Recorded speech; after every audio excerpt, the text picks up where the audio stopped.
우리가 인생 살다 보면 예기치 않은 일들을 맞이할 때가 많습니다. 예를 들면 생각지 않은 둘째가 생기고 생각지 않은 셋째가 생긴다든지. 심예지 집사님은 왜 갑자기 인상을 쓰시는 거예요? 예기치 않은 일들 때문에 우리는 뜻밖의 기쁨을 누리기도 하지만 또 예기치 않은 상황 때문에 뜻밖의 고통을 당할 때도 있는 것, 그것이 바로 우리 인생입니다. 내일 일을 알지 못하는 까닭에 생각지 않은 참 즐거운 일이 오면 좋겠다 하는 기대도 가질 수 있게 되지만, 내일 일을 알지 못하는 이유 때문에 그 예상치 못한 어려움도 당하지 않으면 좋겠다 하는 이런 불안과 두려움이 늘 상존하는 것 같습니다. 우리가 어려운 일을 당하게 되면 보통 어떻습니까? 내가 하나님 앞에 뭘 잘못했던가, 내가 하나님을 멀리 떠나 있었던가, 나를 돌아보고 하나님 도와주세요 합니다. 그러면 하나님이 어떻게 하십니까? 응답해 주십니다. 다시금 평안을 얻게 하십니다. 그럼 또 평안히 살다 보면 또 어느 순간 하나님하고 내가 멀어져 있게 됩니다. 그러면 또다시 어려움이 좀 생기고, 또 하나님 앞에 기도하면 또 하나님이 건져주시고, 또 살다가 또 내가 잘 사는 것처럼 생각했는데 하나님하고 또 어느 순간 멀리 떨어지는 걸 또 깨닫게 되고, 또 하나님 앞에 구하고. 이게 우리 인생의 반복인데, 사사기의 특징적으로 나타나는 반복이 이런 반복입니다. 이스라엘 백성들을 누가 가나안 땅 차지하게 해줬습니까? 하나님이 하셨습니다. 그런데 자기들이 잘 사는 줄 알아요. 그래서 하나님을 버리고 우상을 섬기다가 어려움을 당하게 되면 하나님 살려주세요 구하면 사사를 보내서 건져내 주시고, 또 어느 정도 평화의 시간을 보낸 다음에 또다시 자기들 뜻대로 살다가 어려움 당하면 또다시 구하고 하나님이 사사를 또 세워주시고, 이런 계속되는 반복이 바로 오늘 사사기에 기록되어 있습니다. 오늘 우리가 살펴볼 이 3장에 있는 내용도 마찬가지입니다. 이스라엘 자손이 여호와의 목전에 악을 행했습니다. 우상을 섬기게 된 겁니다. 근데 그 우상을 섬긴 게 몇 번째입니까? 또입니다. 또 다시 어려움이 찾아오게 된 상황. 이 상황에 하나님께서 이들의 간구를 들으셔서 사사를 보내시고 건져내시고 살리시는, 다시 평화의 시대를 주시는 이 장면이 오늘 본문에도 기록되어 있습니다. 오늘부터 우리는 우리 서부경영교회가 가지고 있는 미션, 즉 복음으로 사람을 살리고 가르치고 세우는 교회라는 주제로 몇 주간 말씀을 나눠보려고 합니다. 예측할 길이 없고 예상할 수도 없는 인생길을 걷는 까닭에 늘 불안과 공포에 떨 수밖에 없는 우리를 향해서 하나님께서 말씀하시는 것이 무엇입니까? 내일을 모르는 우리를 향해서 내가 어떤 존재인가에 대해서 말씀하고 있는 그 하나님은 어떤 분이십니까? 오늘 일단 본문 12절로 14절에 보면 예상치 못한 고통을 당하게 되는 상황을 목도하게 됩니다. 일단 모압 왕 에글론이 이 요단을 건너와서 이스라엘을 차지하게 되는 겁니다. 지도상에 주황색으로 표시된 부분이 있습니다. 저게 이제 그 밑에 부분이 모압 땅이었는데요. 여기서부터 그 푸른색이 있는 사해, 그 위쪽에 있는 요단강을 건너서 이 모압 왕 에글론이 그 이스라엘을 차지를 하게 되는 장면이 기록되어 있습니다. 13절 말씀에 보면 에글론이 암몬과 아말렉 자손을 모아 가지고 연합군을 만들어서 이스라엘을 쳐서 종려나무 성읍을 점령했다 했습니다. 이 종려나무 성읍이 어디냐면 여리고성을 말하는 겁니다. 여러분, 우리가 작년에 살펴봤지만 요단강을 건너서 첫 번째로 차지한 여리고성, 난공불락의 성이었습니다. 이 성을 차지하게 된 건 이스라엘에게 있어서 가나안 땅은 너희 것이다 라는 하나님의 사인이었던 겁니다. 그런 영광스러운 여리고성을 이렇게 손쉽게 빼앗겨 버리라고 누가 예상이나 했겠습니까? 그것도 지금 이 성을 빼앗은 사람은 다른 원수들이 아니었습니다. 모압 족속인 암몬 모압 족속인 에글론이 이 암몬과 아말렉을 데리고 와서 점령을 한 겁니다. 지금 이 모압 족속은 이 원 조상 뿌리로 올라가면 아브라함의 조카 롯의 후손이 바로 모압 족속입니다. 그 먼 친척이 아니에요. 가까운 친척입니다. 원수가 아닙니다. 그런데 친척에게 나라 빼앗기리라고 생각이나 했겠습니까? 예상치도 못한 어려움에 빠져버리고 말았던 것을 우리는 살펴볼 수 있습니다. 이런 예상치 못한 어려움에 빠진 자들을 위해서 하나님께서 한 사람을 부르셨는데 그 또한 예상하지 못한 한 사람을 부르셨습니다. 오늘 15절 상반절에 보니 그를 이렇게 말합니다. 여호와께서 그들을 위하여 한 구원자를 세우셨는데 그가 누구냐? 그는 곧 베냐민 사람 게라의 아들 왼손잡이 에훗이었다. 여러분, 모압의 통치에서 이스라엘을 건져낼 구원자 사사라고 한다면 그 붙을 수식어 많이 있지 않겠습니까? 용사, 장사, 용맹한, 지략이 뛰어난, 빼어난, 이런 여러 가지 많은 수식어들이 있을 텐데 그런 많은 수식어들을 다 빼놓고 왼손잡이라는 수식어를 넣었습니다. 여기서 이 왼손잡이가 의미하는 바는 다른 것이 아닙니다. 오른손이 닫혀 있는, 오른손이 제한되어 있는, 한마디로 오른손을 못 쓰는 사람을 말하는 겁니다. 어떤 사람은 이 왼손잡이에 대해서 오른손을 사용하지 못하는 사람이 아니라 이스라엘 중에 있었던 그런 특수한 부대를 말하는 거다라고 주장하는 사람도 있기는 합니다.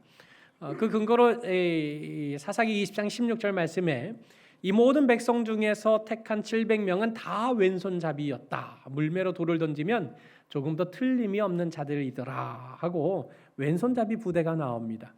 그런 한 사람이었을 것이다 라고 주장을 하지만 이 주장보다는 전체적인 맥락을 볼 때 많은 사람들이 해석하고 있는 바 여기서 말하는 왼손잡이 에훗이라고 말할 때 그 왼손잡이는 오른손을 사용하지 못하는 그런 장애인이었다는 사실을 이렇게 그런 사실을 의미하는 것이라고 보는 편이 더 맥락에 알맞을 것입니다.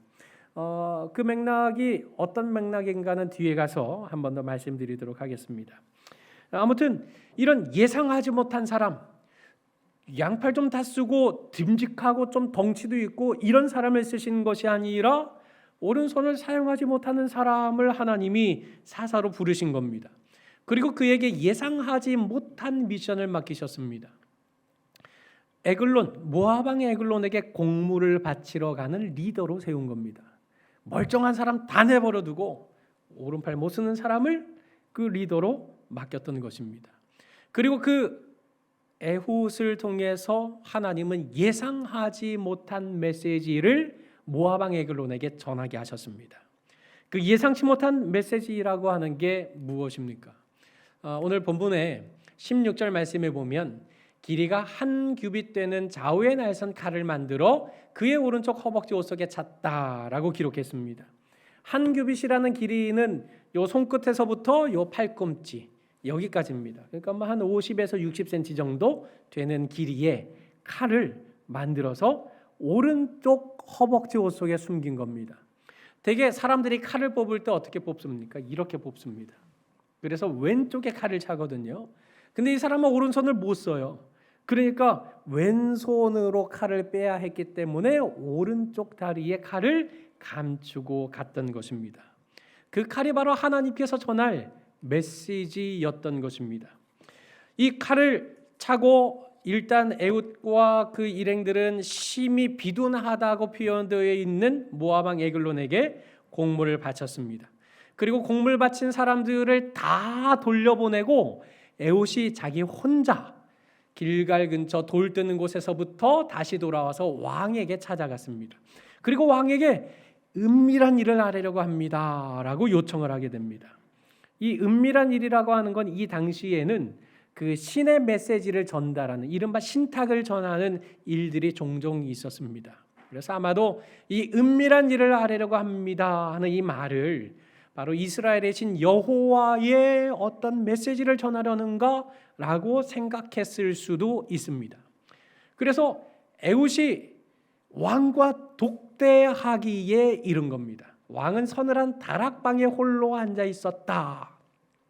이 서늘한 다락방은 그 왕의 개인 집무실과 같은 곳이었습니다. 그곳에서 왕과 에훗이 1대1로 독대했던 겁니다. 여러분 생각해 보시기 바랍니다. 일본이 우리나라를 식민 통치할 때 일본 천황이 우리나라 사람 한 사람과 독대하도록 내버려 둘 리가 있겠습니까? 무슨 일을 저지를 줄 알고요. 그런데 지금 모압 왕 에글론과 에훗이 독대하게 되었습니다. 그것도 오른쪽에 칼을 숨겨놓은 채 말입니다. 아마 왕 앞에 아련하러 가기까지 얼마나 많은 검문 검색 과정이 있었겠습니까? 그런데 딱 보아하니 이 사람이 오른손을 못 씁니다. 이 사람이 뭘 하겠나 싶은 겁니다. 대충 검색했습니다.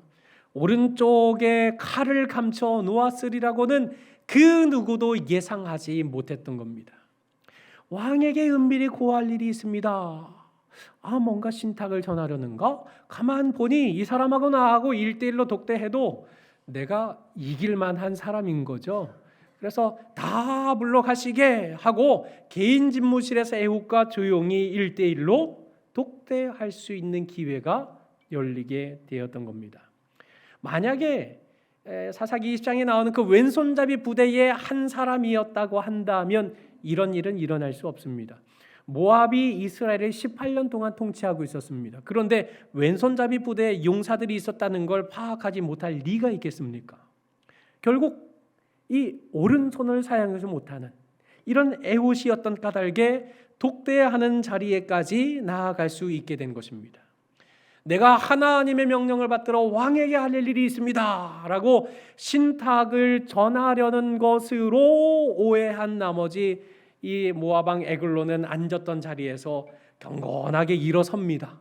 그 순간 에훗이 다가가서 오른쪽 옷 속에 감춰두었던 칼을 빼서 그의 배를 찔렀던 것입니다. 칼자루까지 따라 들어갔다. 이 칼이 등 뒤에까지 나왔다. 피에 기름이 엉겨 붙더라 하고 굉장히 세밀하고 자세하게 이 상황에 대해서 오늘 성경이 설명을 하고 있습니다. 이런 예상치 못한 메시지를 전한 이 에훗은 그 성을 유유히 빠져나오게 됩니다. 이때도 하나님은 예상치 못한 방법을 통해서 일하셨습니다. 이 에훗이 모압 왕 에글론을 암살한 후에 문을 걸어 잠갔습니다. 그리고 창문을 통해서 일단 그 방에서 나오고 그 성을 유유히 빠져나가게 되었던 것입니다. 이 에훗이 나간 다음에 신하들이 무슨 말이 있었는가 하고 왕에게 찾아가 보지 않았습니까? 근데 그때 24절 말씀에 보니 이렇게 되어 있습니다. 왕이 분명히 서늘한 방에서 그의 발을 가리우실 것이다 라고 생각했던 겁니다. 여기 발을 가린다는 말은 두 가지 의미가 있습니다. 하나는 낮잠을 주무신다, 또 하나는 용변을 보는 중이다 하는 두 가지의 의미가 있습니다. 아마도 후자의 해석을 취하는 편이 맞을 것 같습니다. 갑작스럽게 기습적으로 칼에 찔린 이 모압 왕 에글론이 그만 용변을 보았을 가능성이 큽니다. 그리고 죽음을 맞이하게 되면서 몸의 모든 힘이 풀린 결과 용변이 흘러 나왔을 수도 있는 상황이었던 겁니다. 결국 왕의 다락방에 가 보았는데 문은 잠겨 있고 문 밖으로는 용변 냄새가 흘러나오고 있고, 그러니 일 보시는 중인가 보다 하고 감히 오른팔을 쓰지 못하는 그 에훗이 왕을 어찌하였으리라고는 조금 더 상상하지 못했던 것입니다. 그런 까닭에 에훗은 정말 유유히 그 성을 빠져나와서 에브라임 산지까지 이르게 되었습니다. 그리고 이때 하나님께서는 이 에훗을 통해서 그 누구도 예상하지 못한 지시를 전하게 하셨습니다. 그 지시의 내용이 무엇입니까? 오늘 28절 말씀에 보니 나를 따르라 하는 것입니다. 아니, 믿을 만한 것이 있어야 따르지 않겠습니까? 뭔가 좀 듬직하고 용사답고 힘이 있고 용맹하고 뭔가 특출난 어떤 자격이 보여야, 어깨가 넓다든지 뭔가가 있어야 좀 따를 만하지 않겠습니까? 그런데 나를 따르라, 오른손도 쓰지 못하는 에훗이 말입니다. 에훗이 베냐민 자손에 속한 사람입니다. 베냐민이라는 말이 오른손의 아들이라는 뜻을 가지고 있는 단어입니다. 오른손의 아들들로 구성된 베냐민 지파에 속한 사람으로서 오른팔을 쓰지 못하는 이 연약한 에훗이 나를 따르라 이렇게 외칠 줄을 그 누가 알았겠습니까? 이어지는 말씀에 여호와께서 너희의 원수인 모압을 너희 손에 넘기셨다. 하나님이 나를 통해서 모압 왕 에글론을 처단하셨다라는 예상하지 못했던 소식을 듣게 되었던 것입니다. 이 일을 위해서 에훗이 한 일이 무엇입니까? 27절에 보니 나팔을 불었습니다. 나팔을 푹 불면 사람들이 다 나오게 되어 있는 겁니다. 이 에훗이 이스라엘 자손이 산지에서 그 나팔 소리를 듣고 따라 내려왔을 때 에훗이 앞서갔다라고 표현을 했는데, 사실상 원문에 있는 의미는 이 앞서갔다는 말이 이 백성들 앞에 갔다는 말이 아닙니다. 그 원문적으로 보자면 에훗이 그들의 얼굴 앞에서라는 말입니다. 이게 좀 무슨 말입니까? 나팔 소리를 듣고 에브라임 산지에서 이스라엘 백성들이 쫙 내려옵니다. 그들의 얼굴 앞으로 한두 걸음을 더 나아가서 지금 나를 따르라 하고 얘기하고 있는 겁니다. 지금 이것이 표현하고 있는 바가 무엇입니까? 지금 하나님께서 예상치 못하게 모압 왕 에글론을 처단하셨다는 이 기쁜 소식을 이 민족에게 전하기 위해서 조급하고도 시급한 마음을 가지고 그들을 향해 달려 나아가 이 기쁜 소식을 전했다는 사실을 말하고 있는 것입니다. 결국 이 백성들은 바로 이 에훗을 따라서 저 길갈 너머의 요단강을 건너서 모압 땅으로 돌아가려는 이 사람들의 퇴로를 미리 가서 준비하고 있다가 그곳을 향해서 도망하고 있는 모압 사람들 1만 명을 그 자리에서 다 처단해 버렸습니다. 그리고 결국 18년 동안의 이 식민 지배를 당하던 모든 일들을 종식시키고 그 이후로 평화를 누리게 되었는데, 그 어떤 사사보다도 에훗을 통해 이루어진 이 구원은 무려 80년 동안이나, 어떤 사사도 80년 동안 그 땅에 평화를 가져온 사사는 아무도 없었습니다. 80년 동안 평화를 가져오는 이 귀하고 소중한 일에 하나님께서 바로 그런 연약하고 부족한 것이 많았던 그 에훗을 사용하셨다라고 오늘 성경에서 말씀하고 있는 것입니다. 여러분, 하나님께서 이 사사기에 등장하는 수많은 사사들 가운데 에훗과 같은 사사를 사용하셨다고 말씀하는 이유가 무엇이겠습니까?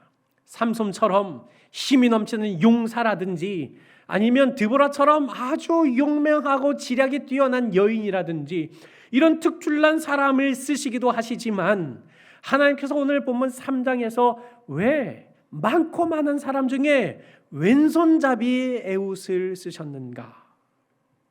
이처럼 연약한 자를 하나님께서 부르신 이유는, 나는 이런 연약한 자를 통해서도 그 누구도 생각하지 못한 위대한 일을 이룰 수 있는 존재, 그가 바로 나 여호와다라는 사실을 가르쳐 주시기 위함이었던 것입니다. 툭하면, 걸핏하면 발 앞에 가서 절해야 뭔가 농사해서 풍성한 추수를 거둘 수 있을 것처럼 생각해서 세상을 쫓고 우상을 쫓고 돈을 쫓고 성공을 쫓고 있으나, 그것이 아니라 내 안에 거하라. 나는 아무리 연약해도 은도 줄 수 있고 금도 쥐어줄 수 있고, 나는 아무리 부족하고 연약한 자라도 그를 통해서 하나님의 놀라운 역사를 일으킬 수 있는 존재, 그가 바로 나다. 더 이상 방황하지 말고 내 안에 거하라. 나에게 모압 왕 에글론 정도는 아무것도 아니다 라는 사실을 알려주시기 위해서 하나님이 이처럼 연약한 자를 붙잡으셔서 사용하고 계심을 우리는 목도할 수 있는 것입니다.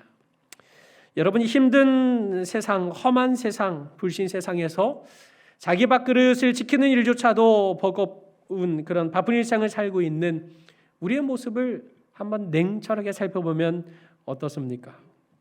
그저 18년 동안 모압 왕 에글론의 압제 아래에서 곡물이나 바쳐가면서 자기 목숨만을 간신히 유지하기에 급급했던 이런 이스라엘 백성들과 다를 바가 무엇이 있습니까?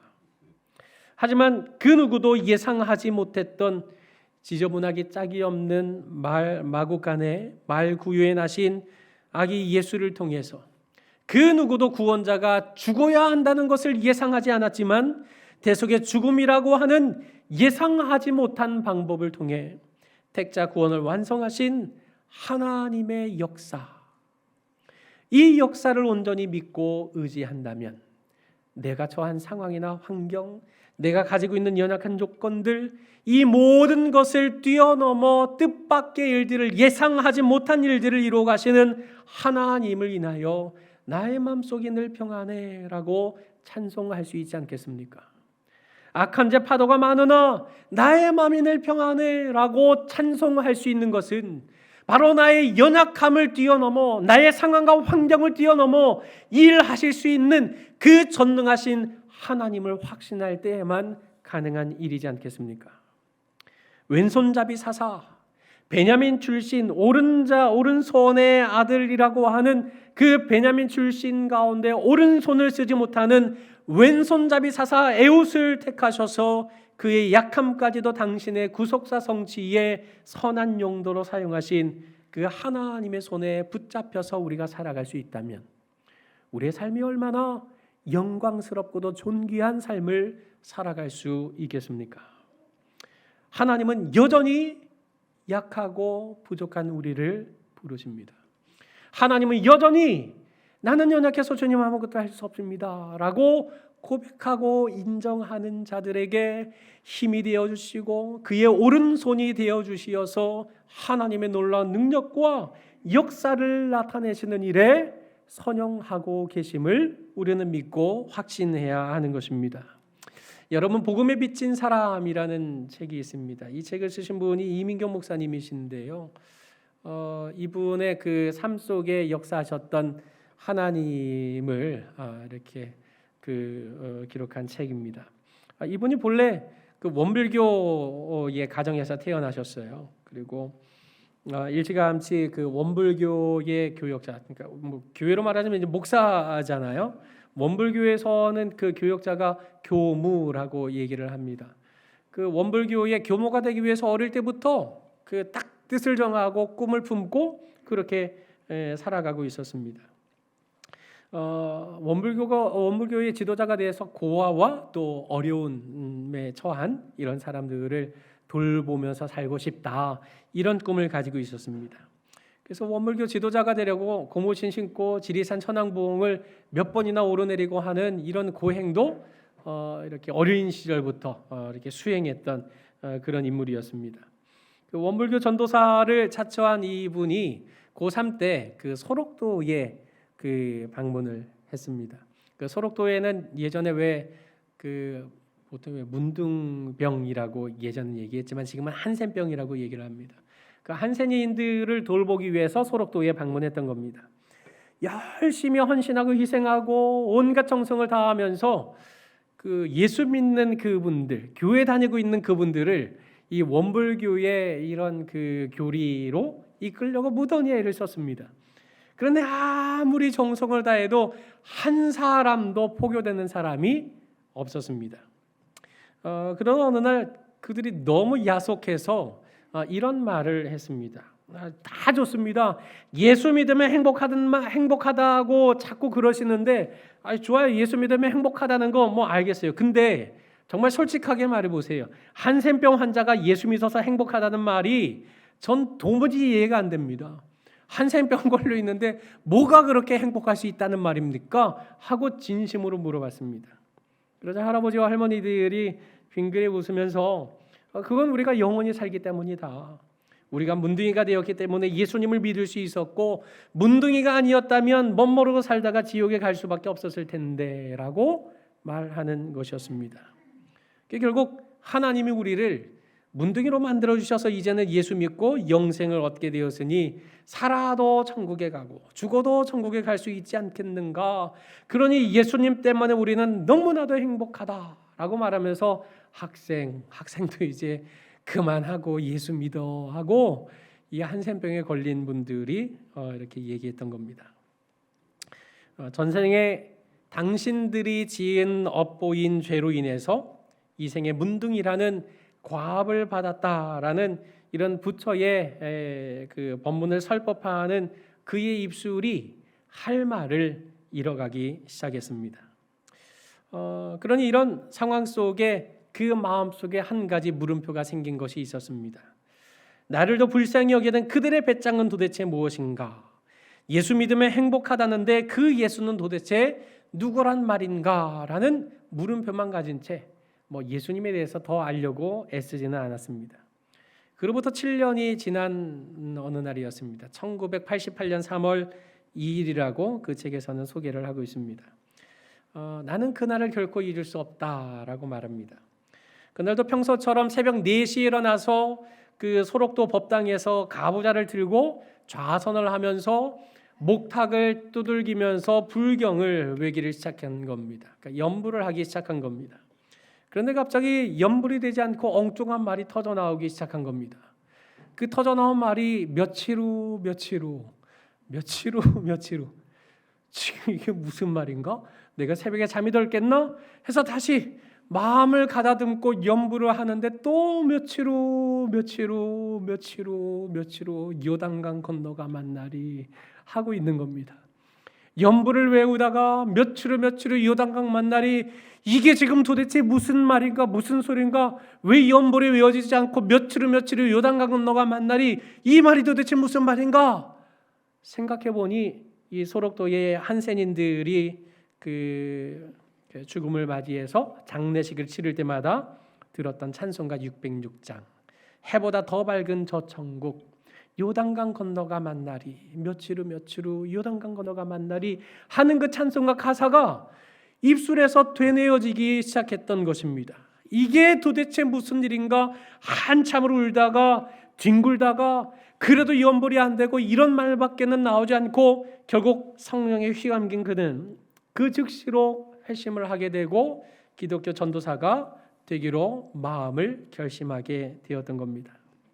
그리고 마침내 신학 공부를 마치고 자신이 복음에 비친 사람이라는 사실을 고백하면서 약사로 일하던 아내와 두 자녀와 함께 우즈베키스탄으로 넘어가서 축구를 통해서 농아교회를 개척하고 9.11 사태가 일어난 이후에는 카자흐스탄에서 국가대표 농아 축구팀 감독으로 아시안게임에 4번 출전을 하고 또 올림픽에 2번을 농아인 월드컵에도 1번 출전을 하기도 했던 것입니다. 현재는 다시 오실 예수님을 소망 중에 기다리고 증거하는 삶을 사는 그런 GP 사역자로 또 북조선 농아축구팀 감독으로 북한을 오가면서 만든 사단법인 글로벌 블레싱 대표로 장애인을 섬기는 이런 사역을 하는 엄청난 활동을 하는 이런 목사로 변화되었던 사실을 그 책을 통해서 간증하고 있습니다. 여러분, 한생병으로 죽어가는 자가 멀쩡한 청년을 기독교 전도사로 변화시키리라고 그 누가 예상이나 했겠습니까? 소록도의 한센병 환자들에게 불교 교리를 전하러 간 청년을 변화시켜서 목사가 되리라고, 선교 사역에 엄청난 한 획을 그으리라고 그 누가 기대했겠습니까? 그런데 하나님은 이처럼 우리가 예상하지 못하는 사람을 통해 예상하지 못한 방법으로 예상하지 못한 일을 얼마든지 일으키실 수 있는 분, 그가 바로 우리가 믿고 의지하는 하나님이시라는 사실을 우리는 기억해야 하는 것입니다. 하나님은 바로 그런 분이십니다. 그러니 아직 나에게 복음의 나팔을 불 힘이 조금이라도 남아있다고 한다면 우리는 실로 나 같은 죄인을 위해 이 땅에 오신 구세주 예수를 통해 받은 구원의 은혜를 나의 연약을 넘어 일하시는 하나님을 붙잡는 가운데 선포함으로써 소망 없는 이 세상 가운데 복음으로 사람을 살리고 가르치고 세우는 일로 힘써야 마땅하지 않겠습니까? 사랑하는 우리 서부경향의 성도 여러분, 나는 비록 약하지만 하나님은 강하십니다. 우리는 비록 연약하지만 미련하지만 하나님은 강하시고 지혜로우신 분이십니다. 우리는 유한한 존재이지만 하나님은 영원한 하나님이십니다. 그 하나님을 믿고 의지하고 나아갈 때 내가 사용하지 못하는 그 오른팔이 하나님께서 그 오른팔이 되어주셔서 하나님의 놀라운 은혜와 역사를, 구속사 성취를 나의 삶을 통해 나타내실 것이 틀림없지 않겠습니까? 구두수 성공 출신으로 인도 선교사로 헌신을 했고 또 근대 선교의 아버지라 불리는 윌리엄 캐리는 이런 말을 했습니다. 하나님으로부터 위대한 일을 기대하라. 나는 위대한 일을 할 수 없지만 하나님으로부터 일어날 위대한 일을 기대하라. 그리고 그 기대함을 가지고 하나님을 위해 위대한 일을 시도하라. 이것은 오늘 우리 마음에도 새겨야 할 명제이지 않습니까? 여러분, 우리에게는 약함이 문제가 아닙니다. 문제는 우리가 얼마나 자신의 연약함을 인정하면서도 주님을 의지하는가에 달려있는 것입니다. 얼마나 주 앞에 겸손히 자신을 드리며 하나님의 강하심을 붙잡고 기도로 나아가느냐에 우리의 삶이 달려있는 것입니다. 우리가 약할 때 그분의 능력이 나타납니다. 우리가 약할 때 그때가 바로 하나님의 일하심이 나타날 최선의 때인 것입니다. 자신의 약점이라 생각하는 바로 그것이 하나님의 능력과 축복의 도구가 될 수 있는 것입니다. 그러므로 결코 자신에게 있는 조건과 환경이 아니라 오직 한 분 하나님만을 자기 삶의 주어로 삼고 복음의 나팔을 힘차게 불어 복음으로 사람을 살리고 가르치고 세우는 교회로 함께 힘써 세워가시는 우리 모든 성도님들이 되시기를 주님의 이름으로 간절히 축원합니다. 우리 시간에 함께 성과 결단의 기도를 나누겠습니다. 하나님을 떠난 삶의 고통을 깨닫고 우리 부르짖음에 응답하시는 은혜에 대어 살아갈 수 있도록 위해서 기도하시기 바랍니다. 아울러서 나의 연약함에 갇혀서 낙심하지 않고 그 연약함조차도 선하게 사용하실 하나님의 계획과 섭리를 보는 가운데 약할 때 강함이 되시는 하나님이 인하여 복음으로 사람을 살리고 가르치고 세우는 일에 쓰임받는 우리 모두가 될 수 있도록 우리 시간 약할 때 강함 대신에 함께 찬양하고 기도하도록 하겠습니다. 약할 때 강함 대신에, 약할 때 강함 대신에 나의 보배가 되신 주 나의 모든 것, 주 안에 있는 보물을 나는 포기할 수 없네. 주 나의 모든 것. 우리 한 번 더 고백합니다. 약할 때 강함 대신에, 약할 때 강함 대신에 나의 보배가 되신 주 나의 모든 것, 주 안에 있는 보물을 나는 포기할 수 없네. 주 나의 모든 것, 예수 어린 양, 예수 어린 양, 존귀한 이름, 예수 어린 양, 예수 어린 양, 존귀한 이름. 우리 한 번 더 약할 때 강함 대신에, 약할 때 강함 대신에 나의 보배가 되신 주 나의 모든 것, 주 안에 있는 보물을 나는 포기할 수 없네. 주 나의 모든 것, 예수 어린 양, 예수 어린 양, 존귀한 이름, 예수 어린 양, 예수 어린 양, 존귀한 이름. 우리 다 같이 합치면서 기도하겠습니다. 약할 때 강함 대신에 나의 보배가 되신 주 나의 모든 것, 주 안에 있는 보물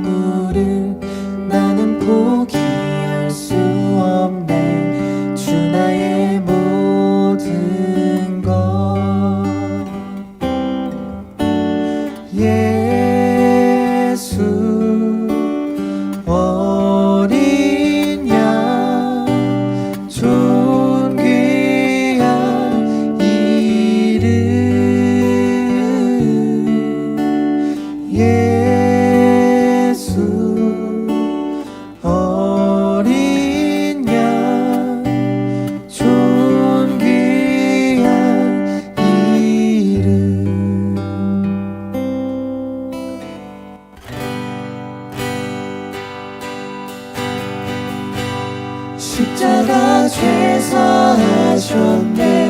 주님의 이름 찬양해. 주 나의 모든 것. 쓰러진 나를 세우고 나의 빈